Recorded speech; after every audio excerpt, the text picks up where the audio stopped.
कि कर्म करता, सब कर्म करता रहेगा फिर भी वो कुछ नहीं करेगा। ये कर्म करने की ये फिलोसफी भगवान बता रहे हैं। निराशीर्यत चित्तात्मा त्यक्त सर्व परिग्रह शारीरम केवलम कर्म कुर्वन्नाप्नोति किल्बिषम। अब देखो भगवान कहते हैं जो यत चित्तात्मा, यत चित्तात्मा माने कि जिसका जो चित्त है और जिसका आत्मा है वो उसमें अलाइनमेंट है ना, उसमें एक ठहराव है, वो उसके हाथ में है।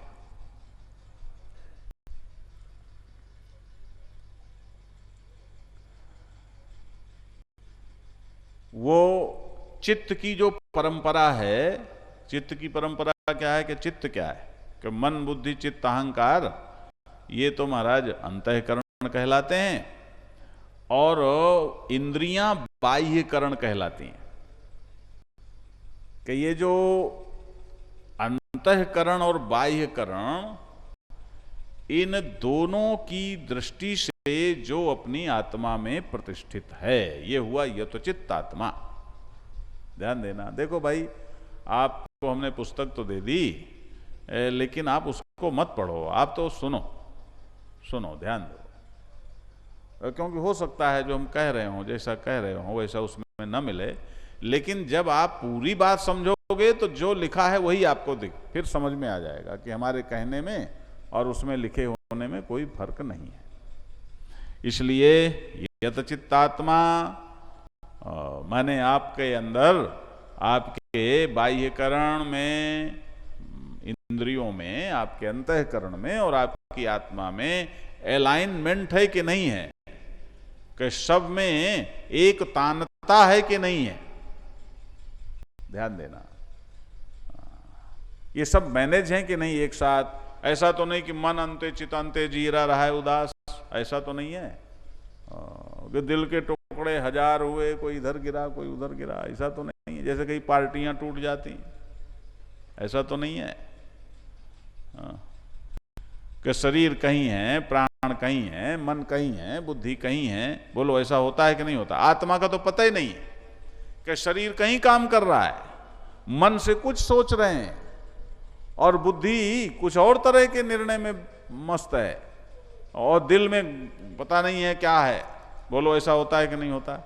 ऐसी स्थिति होगी तो महाराज कैसे बात बनेगी। इसलिए यत चित्तात्मा कि ये जो चित्त की परंपरा है, अंतःकरण बाह्यकरण पूर्वक तुम अपने स्वरूप में प्रतिष्ठित हो, अपने स्वरूप में जागे हो, अपनी आत्मा के साथ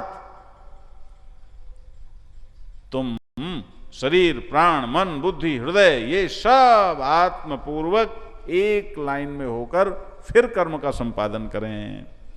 अब बोलो ये कितनी बढ़िया बात है। बताओ, जो छाती पीट रहे हैं, अरे हिंदू की बात ना करो, राष्ट्र की बात ना करो, राम की बात ना करो, केवल विकास करो। अरे ये विकास का देखो, ये देखो जरा, आंखें फाड़ के बुद्धि खोल के ये जरा पढ़ो भगवान क्या कहते हैं। कैसे विकास होगा? ये राग द्वेष से काम करने से विकास होगा? ये जो बेगार की बुद्धि लेकर के काम करते हैं हर जगह, जो जिनकी बेईमानी की आदत पड़ चुकी है, उनसे विकास होगा? विकास होगा कैसे? कि विकास इस ढंग से कर्म करने से होगा महाराज, जब आप स्वस्थ होकर के और अपने में सही दिशा ले करके जब कर्म करोगे। पहले ठीक तो हो जाओ, स्वस्थ तो हो जाओ, उसके लिए गीता तुम्हें मार्गदर्शन देती है। ये विकास की विरोधी है क्या? है? लेकिन अब समझने को कोई तैयार नहीं है, तो क्या करें? यत चित्तात्मा त्यक्त सर्व परिग्रह, मेरे लिए मेरे लिए मेरे लिए, मैं इतना इकट्ठा कर लूं, मैं इतना इकट्ठा कर लूं। अरे भाई, फला नेता की तलाशी ली गई तो उसके यहां 10,000 साड़ियां निकली। अरे राम राम, ये 10,000 साड़ियाँ ना तुम रखोगे, अब तो मर गई बेचारी, ध्यान देना, 10,000 साड़ियाँ रखोगे तो जरूर तुम पहनोगे, एक बार में कितने हजार पहनते हो? बोलो, एक बार में कितने हजार साड़ी? अरे वो बहुत पैसे वाला है तो एक बार में कितने हजार साड़ी पहन लेगी? अब वो कई हजार साड़ी एक बार में पहनेगी महाराज, तो लोग तो पागल खाने ले जाएंगे ना। याद रखो, याद रखो, क्या बताएं, कैसे कैसे क्या क्या समझाएं। नारायण,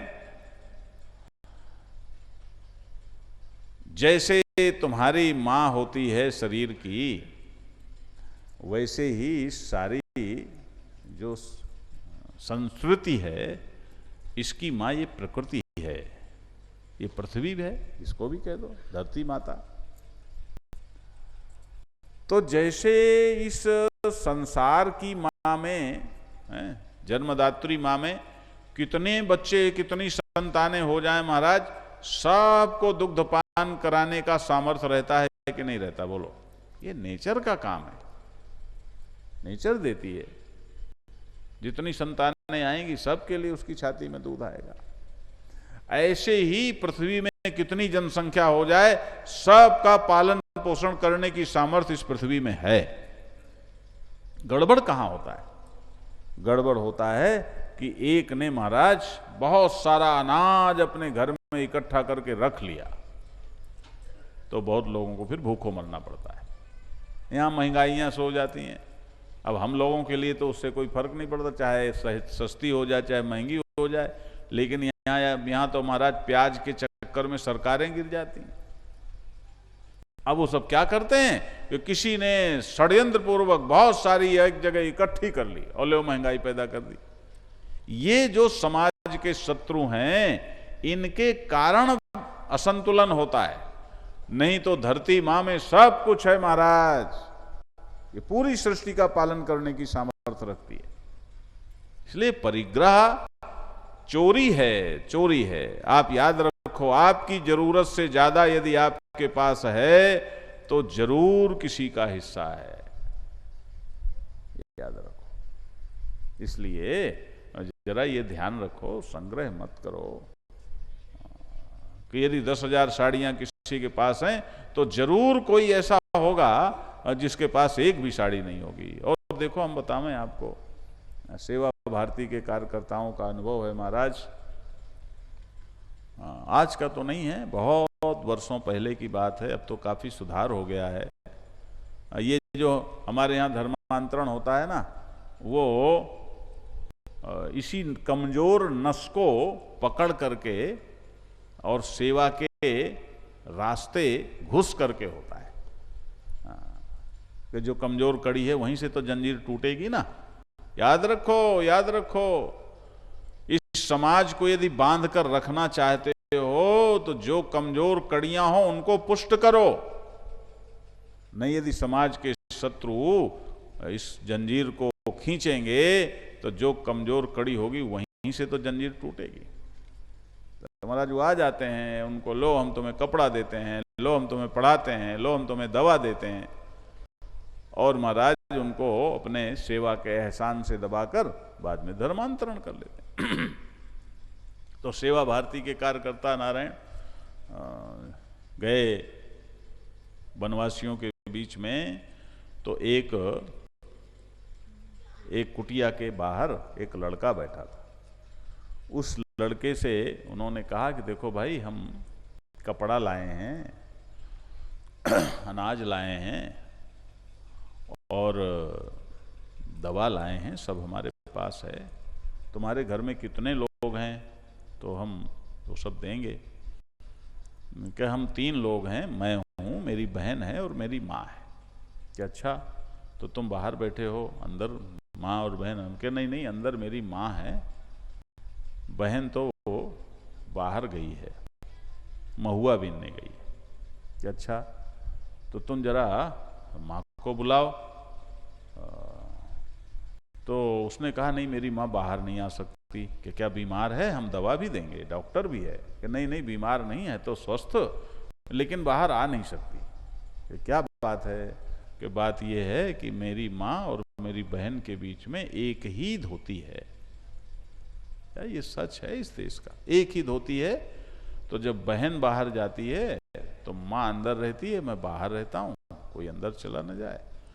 और जब माँ बाहर जाती है तो बाहर बहन अंदर, और जब बहन बाहर जाती है तो माँ अंदर रहती है। ये सच है। तो बंधुओं माताओं, ये जो धर्म है वो ये नहीं है कि आप सिर्फ अपने को पुष्ट करो, अपने लिए बहुत जमा करके रखो। धर्म ये है, ईश्वर को मानते हो, घंटियां हिलाते हो, आरतियां करते हो, दौड़ रहे हो, लड़ रहे हो, मार काट कर रहे हो, हैं? कोई कुछ कह रहा है, कोई कुछ कह रहा है, ईश्वर के नाम पर मार बवाल मचाए पड़े हैं सारे संसार में। लेकिन भैया, ईश्वर के रिश्ते को तो जरा निभाओ, ईश्वर के रिश्ते को तो जरा जियो। ईश्वर का रिश्ता ही धर्म है, ईश्वर का रिश्ता ही मानवता है, ईश्वर का रिश्ता ही नारायण तुम्हारे जीवन का लक्ष्य है। वही दया, क्षमा, करुणा, यही सारी चीजें। उसमें कोई भेद नहीं है। ईश्वर की दृष्टि में कोई भेद हो ही नहीं सकता, नहीं तो ईश्वर नहीं रहेगा। किस काम का ऐसा ईश्वर जो भेद वाला हो, पक्षपात वाला हो? इसलिए तुम्हारे लिए भी भगवान कहते हैं कि तुम त्यक्त सर्व परिग्रह, कि किसी भी प्रकार का संग्रह करने की यदि प्रवृत्ति है तो इसका मतलब तुम्हारे अंदर अपूर्णता है, अपूर्णता है, अधूरापन है, निराशी ही। क्या आशा करते हो? अब देखो, आशा कहीं किसी उसमें हो, कुछ ऐसा हो, तो ये आशा का अपना ऊपर ऊपर क्रम चलता है, वो एक अलग बात है। लेकिन आप पता लगा एकदम आशा आशा आशा आशा, मिले मिले मिले मिले, तो फिर रोने के लिए तैयार रहो, हैं? अब देखो, हम अपनी बतावें आपको, हम आशा तो नहीं करते, लेकिन हमारा स्वभाव कुछ ऐसा है, हम किसी को झूठा नहीं मान पाते। भाई, जगत भी तो झूठ और सच दोनों का जोड़ है। तो जगत में सच देखते हुए ही तो इस जगत के साथ व्यवहार करना होता है ना, कि ये मिथ्या है जगत। याद रखना, ये झूठा नहीं है, मिथ्या है, ये ब्रह्म स्वरूप है। वेदांत को बहुत लोग कहते हैं ये तो जगत को उड़ा देते हैं, ये तो जगत को झूठा कहते हैं। ना बाबा, ऐसे लोग, ऐसा कहने वाले लोग मूर्ख हैं, उन्हें पता ही नहीं है। हम जगत को झूठा नहीं कहते, हम जगत को मिथ्या कहते हैं। हाँ, याद रखो, मिथ्या कहते हैं। तो मिथ्या का मतलब क्या हुआ? कि जिसमें सच भी है, झूठ भी है, कि जो बाहर से जैसा दिखता है वैसा झूठ है, लेकिन अंदर इसका सच है। ये सच में ही सारा झूठ का खेल चल रहा है। तो हम तो सच देखेंगे। सच देखने के कारण, सच देखने की आदत होने के कारण, किसी ने कह दिया हम तो ये करेंगे महाराज, लो हम मान गए। अब तक, और अब तो ऐसी आदत है लोगों की कि लोग तो महाराज मना तो कर ही नहीं सकते। एक यहाँ आए महाराज, एक आए, एक नेता है, नेता। अब लोग कहेंगे लो आप तो सब बता देते हो, हम तो सब बता देंगे, यहाँ क्या है। एक नेता आए तो हमने कहा देखो भाई, तुम इतने बड़े नेता हो, अपने क्षेत्र में कम से कम हर जगह से एक एक आदमी आवे तो भी लोगों का भला हो जाएगा, क्षेत्र का भला होगा। अरे महाराज, एक एक से क्या होता है, दो दो से क्या होता है, काफी लोग आएंगे। अरे मैंने कहा तुम तो लगता पक्के नेता हो। काफी लोग आएंगे और एक भी नहीं आया हो, एक भी नहीं आया, वो खुदो नहीं आया ना कोई आया। वैसे हमें परवाह नहीं है, परवाह नहीं, क्योंकि हम जानते हैं हमारा काम तो सूचना पहुंचाना है, ताकि कोई भक्त ना रह जाए। देखो कलकत्ता की बात बतावें, गीता का ही, वहाँ गीता ज्ञान यज्ञ ही चल रहा था हरियाणा भवन में। आप हरियाणा में बैठे हो, हरियाणा भवन में कार्यक्रम चल रहा था। तो नारायण जो करने वाला था, हमने कहा भाई देखो तुम्हारा हाल भर गया, सब कुछ हो गया, लेकिन तुम जरा अखबार में भी दे दो। अरे महाराज क्या करना है? हाँ नहीं, मैंने कहा दे दो, क्या पता भगवान का कोई भक्त कहीं बैठा हो। अब देखो ये ईश्वर की लीला है। तो महाराज उसने जो अखबार में दिया, तो दूसरे दिन से एक वृद्ध व्यक्ति, हाँ यहां तो कई बूढ़े भी नहीं आते, ऐसा समझते हैं कि जैसे गीता सुन लेंगे तो बड़ा भारी एहसान कर देंगे वो किसी के ऊपर। अरे अब मरना ही है, अब तुम्हें कौन और तो स्टेशन मिलना नहीं कि उस स्टेशन में तुम उतर जाओगे। अब तो एक ही स्टेशन में उतरना है, गाड़ी एक ही जगह रुकनी है। तो जिनकी गाड़ी अब पक्का पता है कि अब एक ही स्टेशन में रुकने वाली है, वो उनकी भी प्रवृत्ति गीता सुनने की नहीं होती, पाप नहीं सुनने देते। ध्यान देना, अब मैं समझदार कहूं, बाकी समझ जाओ। तो मैंने कहा कि करो। तो एक वृद्ध व्यक्ति दूसरे दिन से आया और वो 64 मील दूर से रोज बस में चढ़ करके आता था महाराज, और बस में चढ़ करके जाता था। वो रुकता भी नहीं था। हमने कहा रुक जाओ, तुम्हारी सारी सेवा हम करेंगे यहाँ। बोले नहीं महाराज, जाना भी पड़ेगा। तो 64 मील वहां से आता और 64 मील जाता। ये है भक्ति, ये है जिज्ञासु।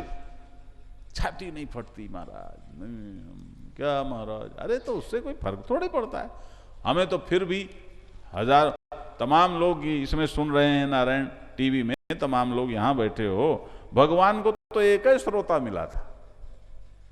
बोलो मिला था कि नहीं? एक ही मिला, और वो भी बेचारों को कहीं पंडाल अंडाल लगा के नहीं करनी पड़ी, तो लड़ाई के मैदान में ही कथा सुनाई उन्होंने। क्या करते हैं? तो यहां तो इतने लोग बैठे हो, फिर भी इतने लोग सुन रहे हैं, लेकिन सारा देश सुने। आज पूरे विश्व को गीता की जरूरत है। इसलिए तो ये मान लेना, किसी उसके लिए मांगलिक भाव से किसी पर कुछ ये कर लेना, ये नहीं। आशा का मतलब कि आप बिल्कुल कामना लेकर, वासना लेकर और आशा लेकर और बैठ गए और माला जपने लगे, हे भगवान ऐसा हो जाए, ऐसा हो जाए, ऐसा नहीं होगा तो मर जाएंगे, हैं? तो भगवान कहते हैं ये तो तुम्हें दुख देगी। आशा ही परमम दुखम, निराशी। इसलिए आशा के चक्कर में मत पड़ो। हाँ, आशा का ये भी बंधन छोड़ो। ऐसा होकर, कैसा होकर? यत चित्तात्मा, के आत्मा के साथ, आत्मबोध के साथ अपनी मशीनरी को जानो। अंतःकरण, बाह्यकरण, तुम्हारा चित्त, अहंकार, मन, बुद्धि है, और फिर तुम्हारी इंद्रियां, और फिर संसार के विषय, ये जो सारा तुम्हारा तंत्र है, उसमें होश में रहो, पूरे होश में रहो। यत चित्तात्मा। फिर किसी संग्रह की वृत्ति मत रखो, और फिर किसी आशा में मत फंसे रहो।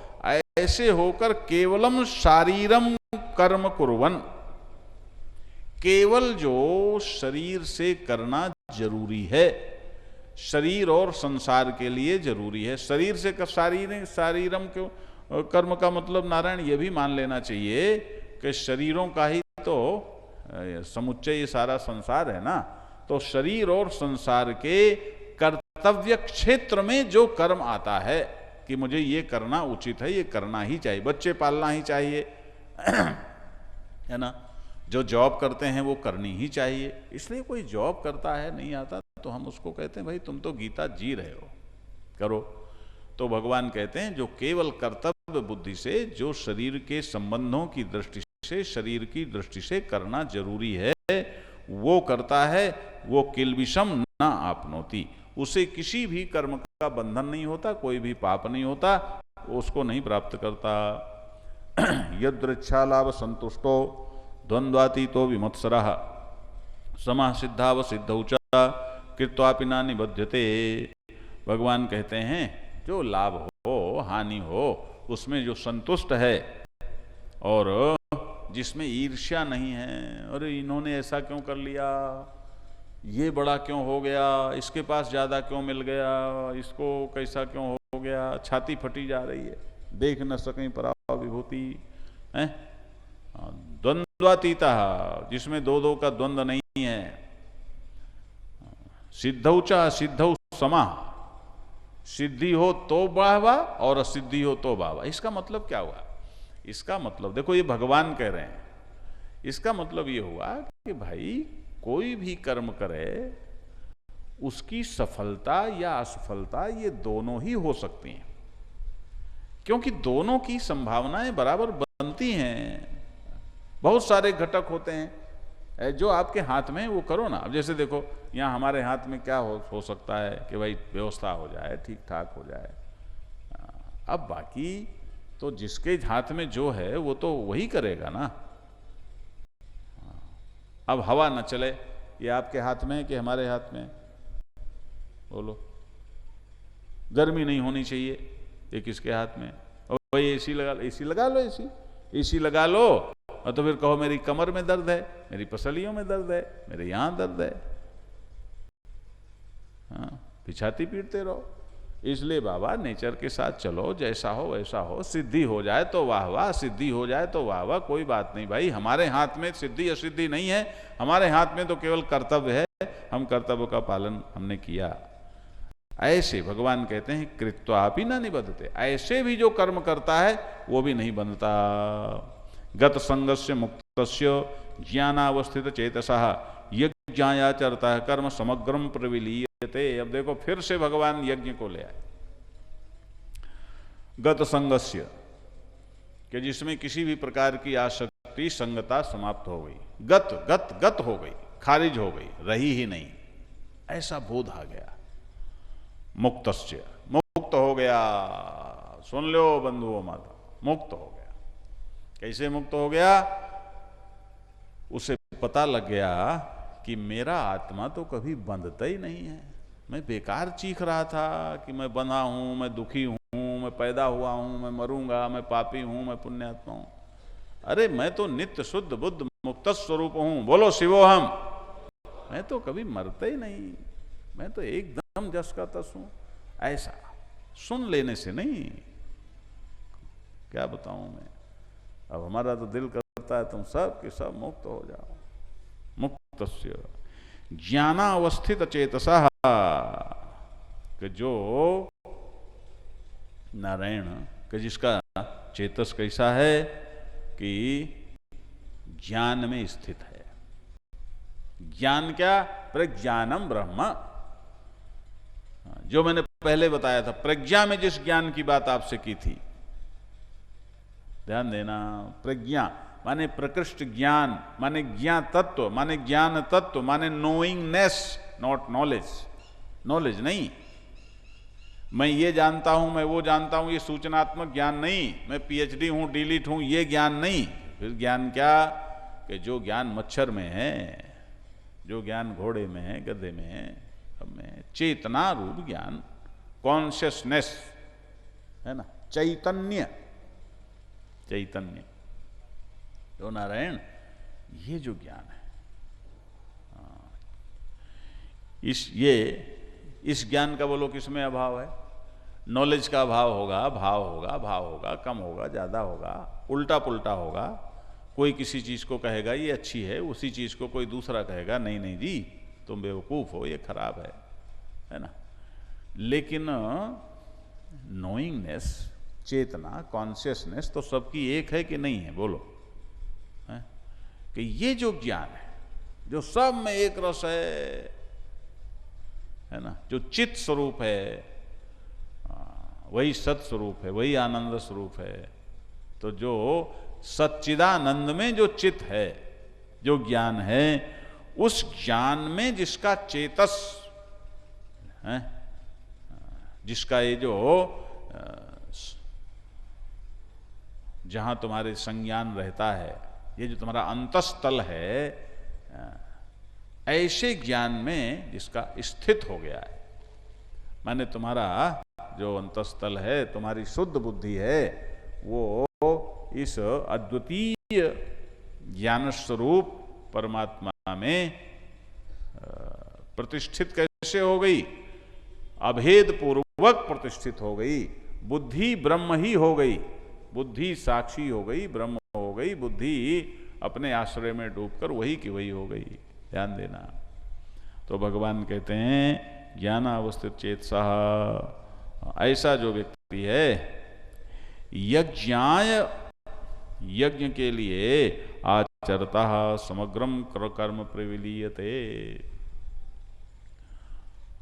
वो यज्ञ की दृष्टि से कर्म करता है। यज्ञ के लिए का मतलब यहां ये ना समझ लेना कि वो बैठ करके स्वाहा स्वाहा स्वाहा स्वाहा करता है, पहले बता चुका हूं।